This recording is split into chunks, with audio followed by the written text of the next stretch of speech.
When it comes to hiring great talent, Indeed is all business needs. Their sponsored job feature puts postings at the top of search results, helping employers reach ideal candidates faster. With 45% more applications than non-sponsored jobs, according to Indeed data, businesses can build their dream team without delay. No monthly subscriptions or long-term contracts. Employers only pay for results. Every minute, 23 people are hired through Indeed worldwide. Speed up hiring today with a $75 sponsored job credit at Indeed.com/WonderyUS. Just mention hearing about Indeed on this podcast. Terms and conditions apply. Hiring? Indeed is all you need. At Mathis Home, we understand that your home is a reflection of you. And during our spring style event, we have fresh new looks that are waiting to make your home look and feel great at the lowest prices. With all the latest styles in bloom, you'll find savings in every department. Whether it's a clean and modern sectional or a rustic and traditional dining table, we have it in stock with fast and free delivery. Come find the look that's right for you during the spring style event at your furniture superstore, Mathis Home. The amazing Kate Casey. Welcome back for another episode of Reality Life with Kate Casey. And today I have a truly wild true crime docuseries for you. This one is about the death of Bianca Rudolph. On October 11, 2016, Bianca, the wife of prominent Pittsburgh-based dentist Dr. Larry Rudolph, was found dead from a gunshot wound in their hunting cabin in Zambia, Africa. The couple had traveled there on a big game hunting trip, an activity that they frequently pursued. Dr. Rudolph told local authorities that Bianca had accidentally shot herself while packing a shotgun into its case. The death was initially ruled an accident by Zambian authorities. However, after Bianca's cremation and return of her ashes to the U.S., suspicions began to mount. Friends of Bianca reported to the FBI that she was a devout Catholic and would have never consented to cremation. These and other inconsistencies eventually triggered a federal investigation. So this story has several key individuals. Dr. Rudolph, Larry, a wealthy and well-known dentist specializing in safari trophy hunting. He owned a successful dental practice catering to the affluent community in Pittsburgh. Following his wife's death, he collected nearly $4.9 million in life insurance policies. Then you have Bianca, the victim, married to Larry for over 30 years. Described by friends as warm, intelligent, and deeply religious, she often accompanied her husband on hunting trips, but was reportedly considering divorce shortly before her death. Lori Milliron, Larry's longtime mistress and former office manager. She was romantically involved with him for over a decade. Evidence suggested that the affair continued during and after Bianca's death, and that Lori pressured Rudolph to leave his wife. And then, of course, federal investigators and prosecutors. The FBI and federal prosecutors played a central role in reopening the case, citing evidence that contradicted Larry Rudolph's version of events. And this included forensic analysis, financial records, and testimony from former employees and acquaintances. The case, as explored in Trophy Wife, Murder on Safari on Hulu, offers a detailed account of how a seemingly accidental death unraveled into a complex and calculated murder case involving greed, infidelity, and betrayal. The series presents never-before-seen footage, court testimony, and exclusive interviews that shed light on the pursuit of justice for Bianca Rudolph. In this episode, I speak with the series director and executive producer Dani Sloane, as well as executive producer Erin Lee Carr, about how this complex and disturbing case was brought to life on screen. Here's my interview. Well, this is a crazy story, and I'm thrilled to have you both here. Welcome to the show. Thank you. We're happy to be here. Heck yeah. Of course, this starts with a crazy person from Pennsylvania. Why? At least it's not Florida. True. I first have to know how this story came to the both of you. Well, so as all, things happen, I was sitting at my computer reading rollingstone.com and literally just happened upon this story Matt Sullivan wrote this incredible article back in, I guess it was 2022. Erin and I have worked closely together for many years, and we're looking kind of for our next our next story. And I mean, this just sort of had everything. It had this really sort of wild tapestry of characters. It had, of course, you know, a beginning, a middle, and an end, as, you know, all good true crime stories need to have. And it just felt like there was so much to explore here in these really like rich worlds, the dental world, the safari club world, and then, you know, of course, the crime itself. And, you know, Erin and I looked at it together, and this was before, you know, the case was, or the sentences had come down. So we were sort of in like that middle point where it was like, what, you know, are they going to be found guilty? Are they going to be sentenced? What's going to happen here? And we just started following along with Matt Sullivan and our friends at Rolling Stone and XTR. And, you know, the sentences came down, and we were, you know, even more interested at that point in turning this into a series. Does it complicate it when you don't have a sentence yet? Does that make filming harder? Yeah, because you don't have an outcome. And I think that networks usually want an outcome. The thing I'll add to Dani is like your viewers and like the rest of the American public, we're obsessed with human psychology.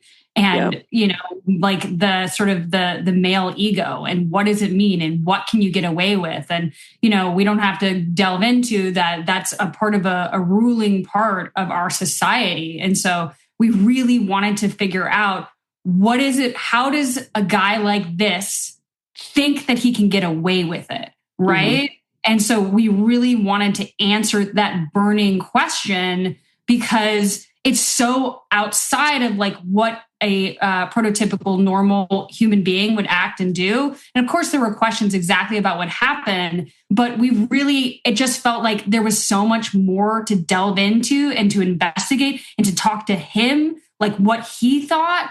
And so I think that we just saw it as like, we have to do this story. Now, there are so many moving parts to it, because this is like an international shoot as well. How difficult was that to get the number of participants that you have in this, because they are all over the place, and you have the added component of governments. So what was that like, filming that? I'll spare you the boring production logistics, you know, because obviously getting an international shoot off its feet is always a whole thing. But we had a great team on this one who made it very easy. In terms of, you know, the participants and, you know, the willingness to speak, I think to your earlier point, the fact that he was sentenced and this was, you know, a closed case, I think made people feel a bit more comfortable. You know, when Matt did his original article and the follow-up, there was a lot of people who spoke on background, a lot of off the record. And once there was no, you know, potential consequence, I mean, there was a lot of fear, I think. We had people very, very, very nervous. We had people, you know, cancel day of, come back into the fold, rethink their decision to participate. I think that speaks to how, you know, large he loomed in people's lives and how much that fear really existed and what they thought he was capable of. So, you know, it was challenging, I think, to just kind of assuage people's fears and make them feel comfortable participating. But obviously, you know, when they sat down in the chair, like, these interviews went for hours. I mean, we have a 3-part series. We could have had a 10-part series of all of the stories that didn't make it in. And I will say that Dani is one of the best at getting people to say yes, but also be ethical about their commitment to it, right? You never want to take advantage of somebody doing it. You want to make somebody feel safe. But in our industry, there's people that can like do it, and there's people that get it done, and that's Dani. Thank you.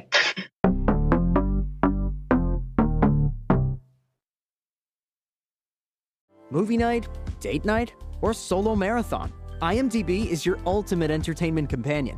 Discover new favorites, rate what you've watched, and never miss an episode with the free IMDb app. Curate your watch list with a tap. Get personalized notifications for your favorite shows. And find your next must-watch movie or series. From blockbusters to hidden gems, we've got you covered. Download the app now, register for free, and find your next favorite. Shopify's point of sale system helps you sell at every stage of your business. Need a fast and secure way to take payments in person? We've got you covered. How about card readers you can rely on anywhere you sell? Thanks. Have a good one. Yep, that too. Want one place to manage all your online and in-person sales? That's kind of our thing. Wherever you sell, businesses that grow with Shopify. Sign up for your $1 a month trial at shopify.com/listen. Shopify.com/listen. In particular, I wondered what you thought after you had done the interview with Lori's daughter. What was the feeling from the team as you walked away from that? Because I think that gives so much perspective into their relationship and also her psychological profile. I'm so glad to hear you say that, because I think, as we were doing these interviews, we had done a block of filming and we'd been talking to Lori's daughter, but there was a lot of obviously hesitation in terms of, from her, from the family, from anyone who really knew Lori on a personal level. And we were just feeling like as the shoot was going on, like we had all these people that knew this side of Lori that was, what had been picked up in the media. And I think, the other thing that really unites Erin and I is this desire to tell women's stories in a way that is as complex as we as women are. And, immediately when we read the story, the other thing we really kind of picked up on was Lori is being painted as the villain, the mistress, in a totally one-dimensional way by so many people who, reported on this story and told the story. Obviously not Matt, but in terms of just the coverage that it generated. And as we were doing these interviews, it became clear why, because everyone knew this side of Lori that either they had, experience built up in their head, the media coverage then starts to kind of become part of the narrative in people's memory. And she just was becoming so one-dimensional. So Steph sitting down with us and participating, I think was huge, because I think without her, we would not have been able to humanize Lori the way that we ultimately did. And I think you see her as a mother, as a grandmother, as a single mom who is trying to make ends meet. And hopefully you kind of come away with questions in your mind about who she really was. And, I think you can be so many different things. And I think Steph kind of gives us that window into that other side of Lori. And the only thing I'll add to that, and I'm sure that you've spoken about it with your amazing audience, is like, we also want to remind people that like the people in documentaries are real people, and, and in reality shows. And so it feels like their avatars or their characters. But Lori in this, it's very easy to paint her with a broad brush, with the scarlet letter, with all the things we feel psychologically about mistresses. But I think we always need those people to remind, like, this person that we think is evil is somebody's mom who like really and took care of them. And so, kudos to Dani and to the team for getting that one. It was the turning point in the doc with the footage where it was like, is Lori also a victim in this, right? And that sort of exchange of perpetrator and victim and all these different things and all the bad choices that come together. But yeah, I think that it's a really good reminder when we're investigating people and, watching these shows. Yep, they're real people and this ruins people's lives. Well, I think it also illuminates the fragility of the mind. Yeah. And also how something like this reverberates everywhere, that there are many families that are impacted by it. The fact that this involves elite safari circles, I mean, I'm afraid to even say it. Like, they seem so secretive and murky. I mean, was that a part of the story that was hard to tell in terms of getting people to talk to you or just to highlight it? Yeah, it actually was. I mean, I think, we had access to the Safari Club. I think what united so many people who were on the fence about telling their story in actually like taking the leap and sitting down with us was really this hatred for Larry. I think that was the uniting factor. He really pissed a lot of people off, especially at the Safari Club.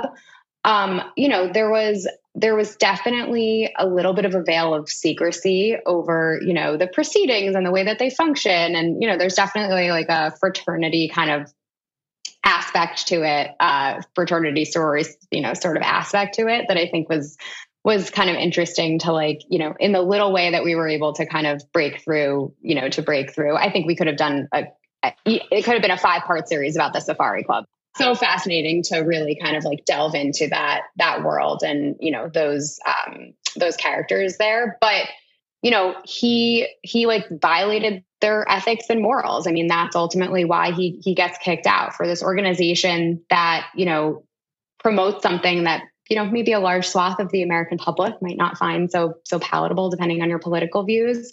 You know, they take their ethics and morals so seriously, like him, you know, cheating to become president, him wanting to become this like famous Fox News host, promoting himself within the Safari Club. Like you can see just like the disdain and the anger coming off of these Safari Club members. The other part that just cracks me up is that you got the bartender. I mean, amazing. And really just takes us back into that moment and really does start to shift the story as well. Was it hard to get him? You know, he's so funny because he had the line, right? Like, I killed my fucking wife for you. Like, he knew what he had, and he knew that it mattered to the story. And he knew that saying it on camera was like the most important thing. You know, he was down to participate. He was happy to sit down with us. We had a great time with him in Arizona. But, you know, he's crucial. Like he himself, by the way, had really mixed feelings.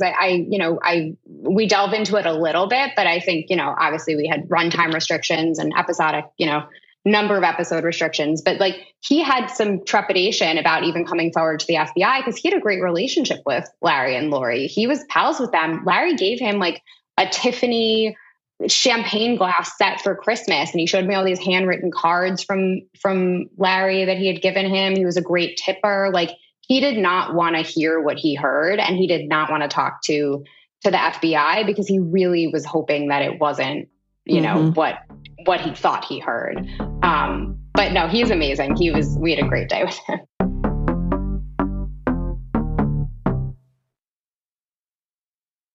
Behind the closed doors of government offices and military compounds, there are hidden stories and buried secrets from the darkest corners of history. From covert experiments pushing the boundaries of science to operations so secretive they were barely whispered about. Each week, on Redacted, Declassified Mysteries, we pull back the curtain on these hidden histories. 100% true and verifiable stories that expose the shadowy underbelly of power. Consider Operation Paperclip, where former Nazi scientists were brought to America after World War II, not as prisoners, but as assets to advance U.S. intelligence during the Cold War. These aren't just old conspiracy theories. They're thoroughly investigated accounts that reveal the uncomfortable truths still shaping our world today. The stories are real.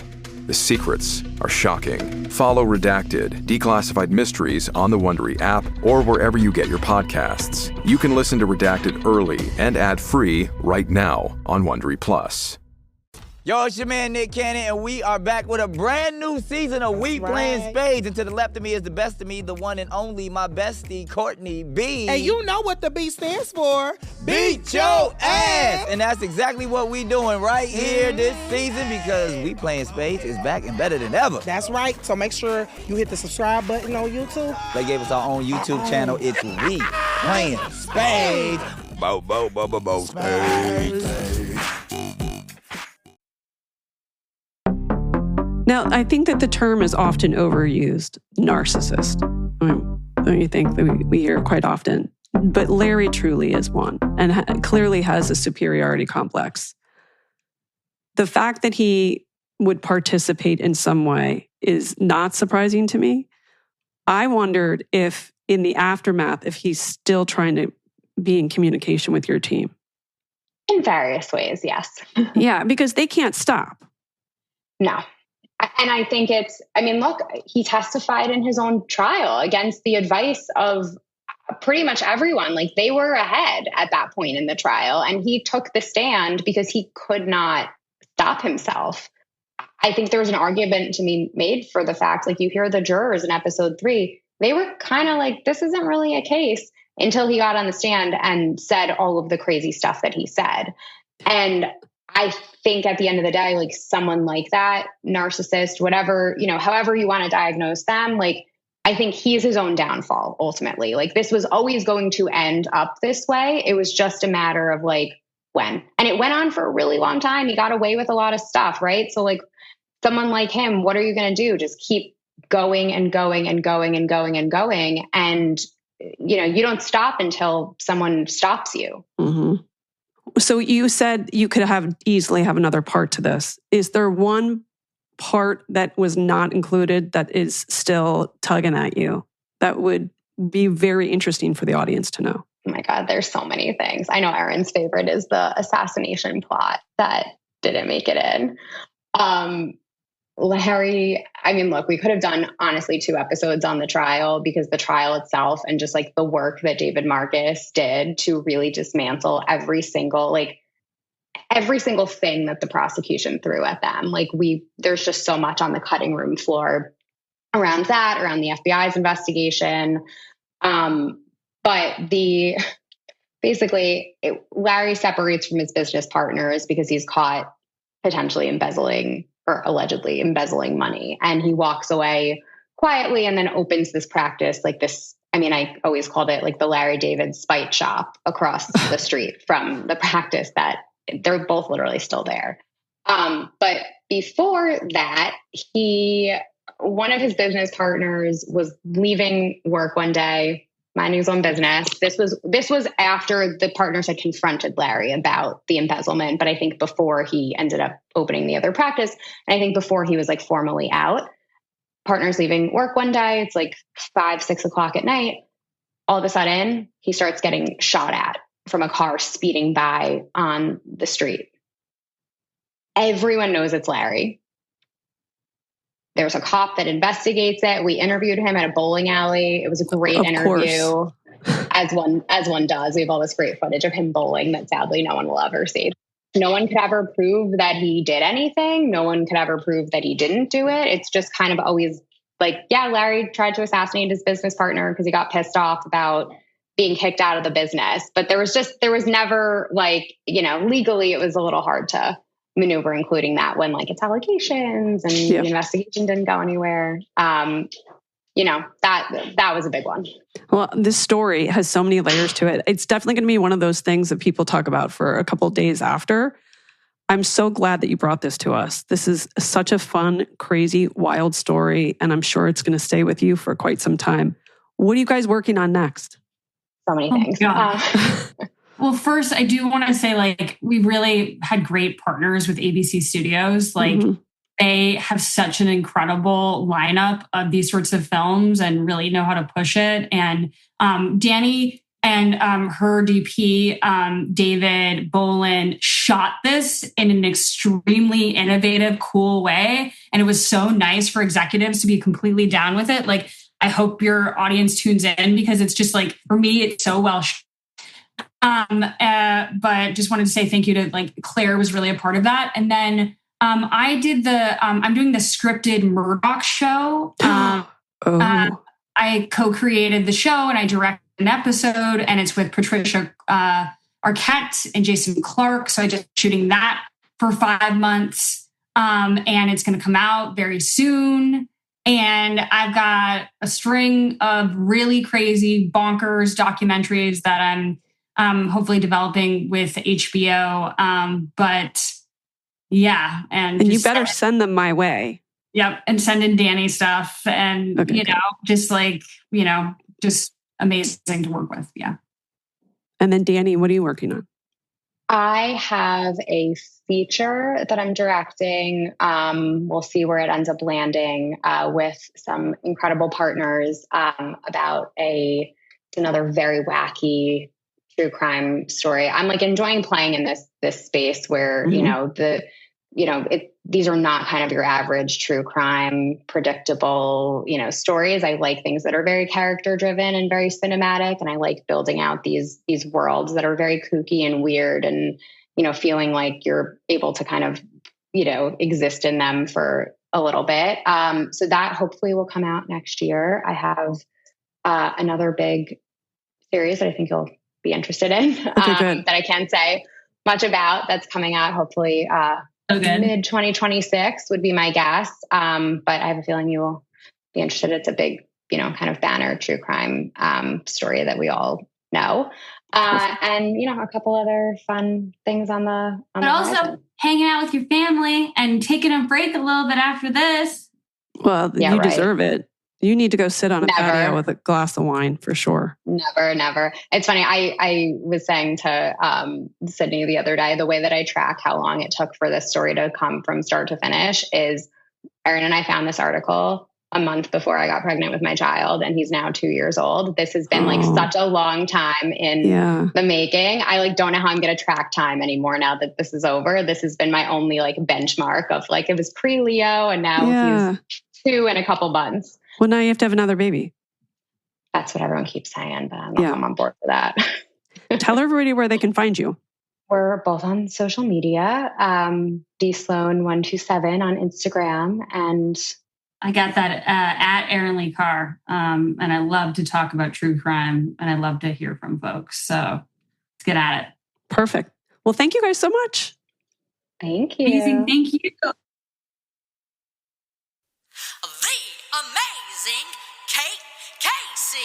I want to thank my wonderful guests, Dani Sloane and Erin Lee Carr, and remind you to make sure that you click subscribe. Please leave a 5-star review. Join the Facebook group, Reality Life with Kate Casey. You can get bonus episodes on Apple Podcast and Patreon at patreon.com/Kate Casey. And if you've been following the Amy Bradley coverage, make sure you check out those bonus episodes for extra. And then also make sure you check out my What to Watch list every week by going to katecasey.substack.com. And finally, make sure that you're following me on social media. I'm on Instagram at KateCaseyCA, TikTok, it's Kate Casey, Twitter, Threads, and Blue Sky at Kate Casey. Check back tomorrow for an all-new episode.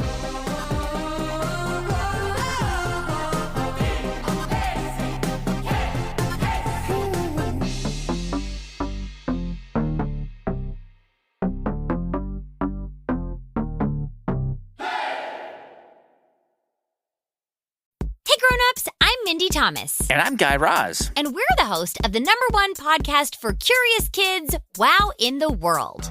Mindy, can you believe we have our very own Wow in the World STEM toys? I totally can't believe it, Guy Raz. 8 years ago, when we started making Wow in the World, we were on a mission to spread the latest wow discoveries in science and technology and innovation. And now we get to help kids discover these wows right at home? That's right. From the ultimate high-flying air rocket to the light-up terrarium, there's something for every wowzer in your world to play and tinker with. Grown-ups, you can find Wow in the World STEM toys available now at select Walmart locations or online at walmart.com. Shop the wow now.